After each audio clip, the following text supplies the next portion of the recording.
The first time I realized how invisible I'd become, it was over a glass of water. Not whiskey, not champagne, just water. Tap water. I was standing at the edge of a private charity dinner holding that glass like it was a shield, watching men in tailored suits laugh a little too loud while pretending they didn't see me. A waiter brushed past my shoulder without apology. Someone else took the chair I'd been saving, and I remember thinking, wow, this is it. This is what people think I'm worth now. Funny thing is, 10 years earlier, I was the guy they quoted, the guy they invited, the guy whose name opened doors. Now I was the cautionary tale. That night wasn't supposed to matter. I almost didn't go. The invitation had my name misspelled, which felt fitting, and the only reason I showed up at all was because I'd spent years being told that if I just stayed visible, just stayed polite, just stayed patient, things would turn around. You know what I mean? Like the universe would notice eventually. Yeah, that didn't happen. Instead, I watched my former business partner take the stage, smiling, confident, telling a story that used to be mine. Our idea. Our nights sleeping in the office. Our sacrifices. Only now, in his version, I barely existed. I was reduced to someone who couldn't keep up. People laughed, applauded.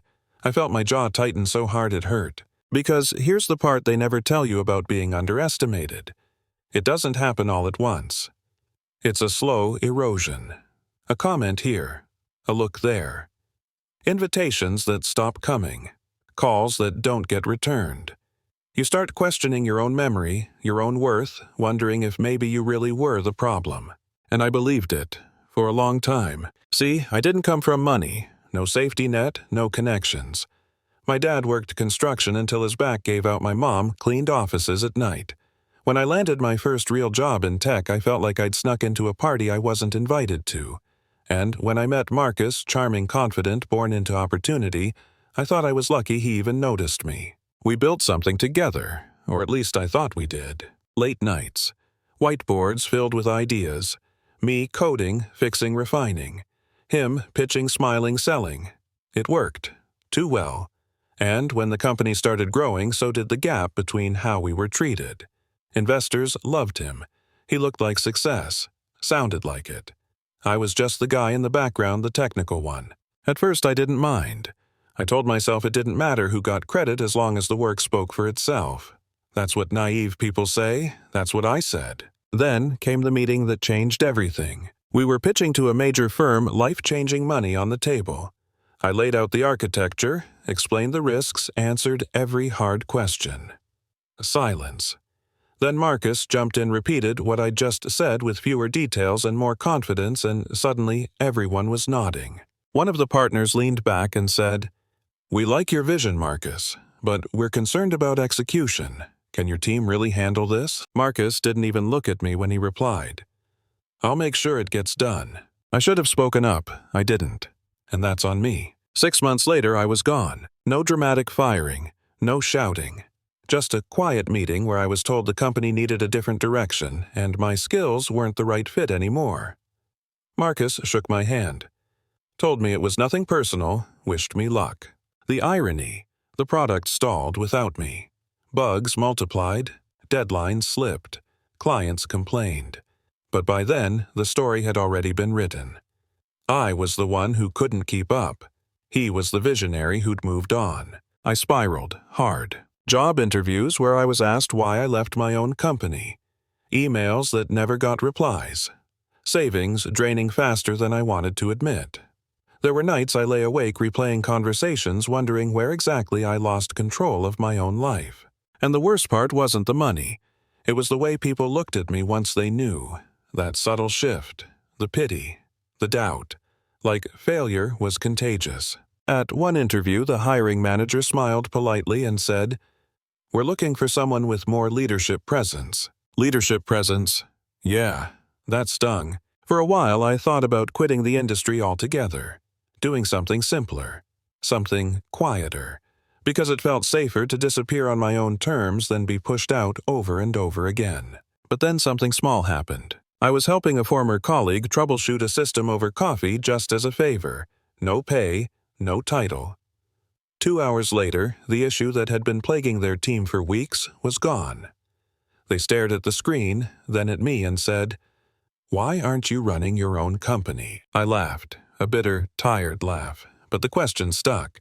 What if the problem wasn't that I wasn't good enough? What if I just let the wrong people define my value? That thought was dangerous and freeing. So I stopped trying to be liked, stopped trying to be invited. I took the last of my savings, rented a tiny workspace above a laundromat, and started consulting. Quietly. No big announcements, no flashy branding, just results. At first, it was small contracts, fixing broken systems, cleaning up messes other people didn't want to touch. And you know what? I was good at it. Really good. Because I'd spent my whole life being underestimated, which meant I'd learned to over-prepare, over-deliver, and never rely on charm alone. Word spread, slowly, then faster. A startup called me in after losing a major client. A mid-sized firm asked me to audit their infrastructure. One referral turned into another. I raised my rates, then raised them again. For the first time, people weren't questioning my presence in the room. They were waiting for me to speak. The real test came a year later. Same charity event, same ballroom, same crowd. Only this time I wasn't holding water at the edge of the room.